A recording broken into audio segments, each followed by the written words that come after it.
Ресей сыртқы істер министрлігі өкілі Мария Захарованың шулы мәлімдемесіне еліміздің сыртқы істер министрлігі жауап берді. Шығарылымда яғына дейін көріңіздер. Украинаның Қазақстандағы елшісі Петр Врублевскийдің Киевке қоныс аудармағанына наразы болған Ресей билігі күні кеше елші Ермек Көшербаевты Ресей Федерациясы сыртқы істер министрлігіне шақыртқан болатын. Шақыртып қана қоймай, сыртқы істер министрлігі өкілі Мария Захарова Қазақстан билігін уәдені орындаған жоқ деп айыптап отыр.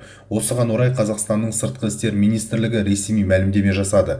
Мария Захарованың пікірінше, орыс халқына қатысты ауыр мәлімдеме жасаған Украин елшісі Петр Врублевский Киевке кетуі керек болған, алайда ол әліге дейін Астанада дипломатиялық миссиясын орындап жатыр.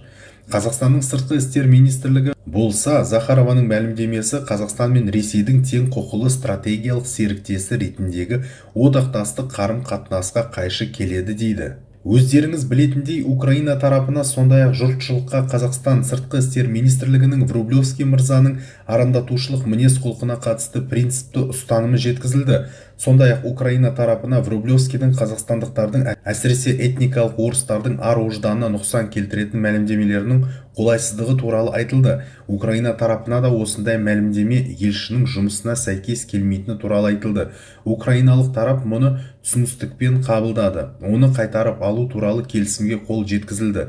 Қазір Украина сыртқы істер министрлігінен жаңа елшіні тағайындау туралы өтініші түсті делінген Қазақстанның сыртқы істер министрлігі таратқан хабарламасында.